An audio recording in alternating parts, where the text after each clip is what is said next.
और धर्मांतरण के खिलाफ कठोर कानून बनाने की मांग। धीरेंद्र शास्त्री ने खुले मंच से सभी बयान दिए और इन बयानों से बाबा बागेश्वर हिंदुत्व का सबसे बड़ा चेहरा बनकर उभरे। जितने यहाँ संत हैं, जितने सनातनी हिंदू हैं, सब हाथ उठाओ। हिंदू राष्ट्र के साथ कौन कौन है? पक्का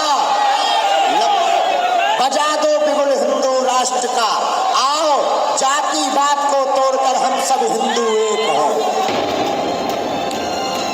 इसे भुनाने के लिए बीजेपी नेता भी आगे आ गए। बाबा के बयानों का दिल खोलकर स्वागत किया गया, जिससे ऐसा लगा कि शायद धीरेंद्र शास्त्री वही बोलते हैं जो बीजेपी चाहती है।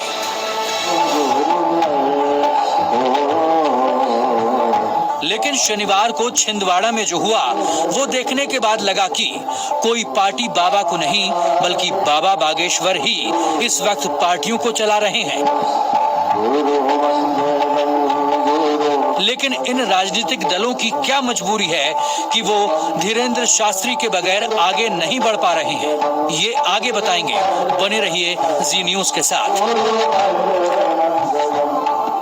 तो चाहे बीजेपी हो या कांग्रेस, सबके लिए बाबा बागेश्वर इस वक्त जरूरी बने हुए हैं।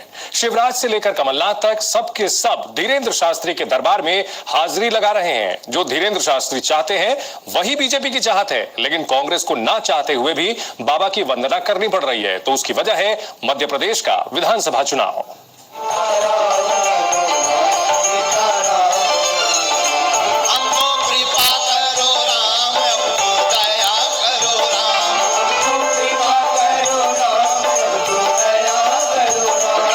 पंडित धीरेंद्र कृष्ण शास्त्री,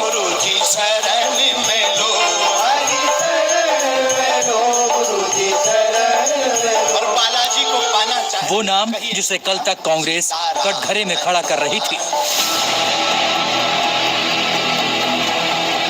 छतरपुर का बागेश्वर धाम, वो जगह जिस पर कांग्रेस कल तक सवाल उठा रही थी।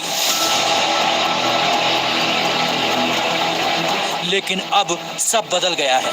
कांग्रेस के वरिष्ठ नेता कमलनाथ अपने परिवार के साथ बाबा बागेश्वर का स्वागत कर रहे हैं और उनसे वचन ले रहे हैं कि वो बार बार छिंदवाड़ा आएं। ये भी आश्वासन दे के जाइएगा कि आप यहाँ आते रहेंगे। ये मेरी आपसे प्रार्थना है। इतना ही नहीं, छिंदवाड़ा के सिमरिया में जिस जगह धीरेंद्र शास्त्री का दरबार लगा है, वो करीब 25 एकड़ जमीन भी कमलनाथ ने किराए पर ली है।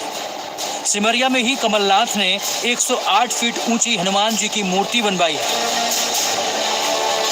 इसके साथ ही एक मंदिर भी बनवाया है। इसी मंदिर के पास कथा का आयोजन किया गया। ये पहली बार है जब किसी कांग्रेसी नेता ने बाबा बागेश्वर की कथा के लिए आयोजन किया हो। तो क्या हकीकत में कमलनाथ का हृदय परिवर्तन हो गया है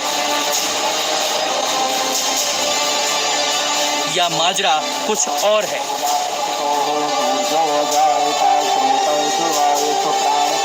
तो हम बताते हैं इसके पीछे की असली वजह। दरअसल कांग्रेस का फोकस बाबा नहीं बल्कि मध्य प्रदेश की 90% हिंदू आबादी है। 15 साल से मध्य प्रदेश में सूखा झेल रही कांग्रेस को 2018 के विधानसभा चुनाव में जीत के बाद सत्ता का स्वाद जरूर मिला, लेकिन सिर्फ कुछ वक्त के लिए। 5 साल मेहनत करने के बाद बनी कमलनाथ की सरकार 15 महीने भी नहीं चल सकी और 20 मार्च 2020 को उन्होंने इस्तीफे का ऐलान कर दिया। कमलनाथ की सरकार गिरने की कई वजह हैं, लेकिन फिलहाल कांग्रेस के सामने अगले चुनाव के लिए जो सबसे बड़ी चुनौती है वो है बीजेपी का हिंदुत्व वाला एजेंडा। शायद इसी का तोड़ निकालने के लिए कमलनाथ ने बाबा बागेश्वर का दामन थाम लिया है। पिछले 1 साल में धीरेंद्र शास्त्री का प्रभाव मध्य प्रदेश के लोगों पर ज्यादा पड़ा है। सिर्फ छतरपुर ही नहीं, उसके आसपास के ज्यादातर जिलों में उनका असर दिखाई देता है। इसी को भुनाने के लिए कमलनाथ ने बाबा की कथा का कार्यक्रम आयोजित किया, हनुमान की मूर्ति बनवाई और मंदिर भी बनवाया। अब क्योंकि इस साल के आखिर में विधानसभा चुनाव होने हैं, ऐसे में कांग्रेस ने हिंदुत्व का चोला ओढ़ना शुरू कर दिया है। ये प्लान है। पूरा मामला इस रिपोर्ट से समझिए। विन सत्संग विवेक न होई, राम कृपा बिन सुलभ न सोई।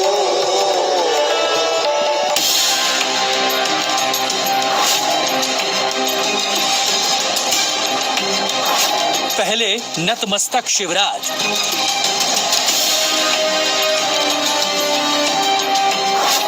अब सिर झुकाए कमलनाथ। बाबा बागेश्वर जरूरी या मजबूरी?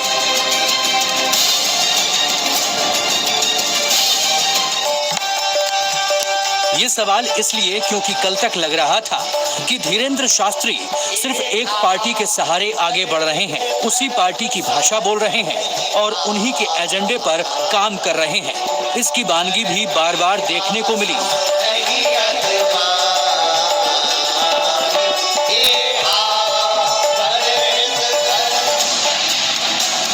न सिर्फ मध्य प्रदेश बल्कि बिहार, उत्तर प्रदेश, गुजरात और महाराष्ट्र में भी बीजेपी की नेता बाबा बागेश्वर के दरबार में सिर झुकाए दिखाई दिए। लेकिन अब ऐसा लग रहा है कि मध्य प्रदेश की सियासत का सिनेरियो बदलने लगा है और इसलिए क्योंकि कल जो देखने को मिला वो अपने आप में हैरान करने वाला था। बार बार हिंदुओं और हिंदू आस्था के खिलाफ बयान देने वाले कांग्रेस के वरिष्ठ नेता और मध्य प्रदेश के पूर्व सीएम कमलनाथ बाबा बागेश्वर के सामने नतमस्तक नजर आए। न सिर्फ कमलनाथ बल्कि उनके बेटे और कांग्रेस सांसद नकुल नाथ भी अपने परिवार के साथ स्टेज पर मौजूद थे। बाकायदा बाबा धीरेंद्र शास्त्री की आरती उतारी गई। उसके बाद धीरेंद्र शास्त्री ने आशीर्वाद के तौर पर कमलनाथ परिवार के तीनों सदस्यों को अंग वस्त्र दिए और फिर कमलनाथ ने बाबा का धन्यवाद किया। आपको धन्यवाद देना चाहता हूँ, आपकी तरफ से धन्यवाद देना चाहता हूँ कि आपने यहाँ आकर हमारा छिंदवाड़ा का सम्मान किया और ये भी आश्वासन दे के जाइएगा कि आप यहाँ आते रहेंगे। जीवन का अंतिम लक्ष्य परमात्मा की प्राप्ति, भगवान की प्राप्ति। और भगवान कैसे मिलेगा? तो आप जैसे संतों ने कहा कि पहला मार्ग है ज्ञान मार्ग। व्यासपीठ पे बैठ के आप ज्ञान की गंगा को बहा रहे हैं। जो ज्ञान मार्गी होते हैं आप जैसे, वो तो भगवान ही होते हैं, भगवान को प्राप्त करते हैं। अब शनिवार की इन तस्वीरों को देखिए जब पंडित धीरेंद्र शास्त्री छिंदवाड़ा पहुंचे थे। इन तस्वीरों को देखकर बाबा बागेश्वर के बहुत से भक्त, खासकर हिंदुत्व के एजेंडे पर उनके साथ जय श्री राम का उद्घोष करने वाले बहुत हैरान हैं कि आखिर बाबा को ये क्या हो गया? क्या बाबा ने पाला बदल लिया है? आखिर बाबा के मंच पर कांग्रेस के बड़े नेता कैसे?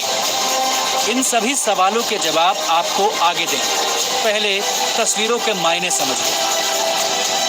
छिंदवाड़ा कांग्रेस नेता कमलनाथ की कर्मस्थली है और कांग्रेस का बड़ा गढ़ माना जाता है। कमलनाथ के बेटे नकुलनाथ भी यहीं से सांसद हैं। छिंदवाड़ा की कांग्रेस के लिए क्या अहमियत है उसे यहाँ के राजनीतिक आंकड़ों से समझिए। छिंदवाड़ा में विधानसभा की कुल 7 सीटें हैं और ये सभी सीटें कांग्रेस के पास हैं। इन पर बीजेपी लंबे वक्त से जोर आजमाइश कर रही है, लेकिन आज तक उसे छिंदवाड़ा में कांग्रेस के गढ़ को भेदने का मौका नहीं मिल पाया।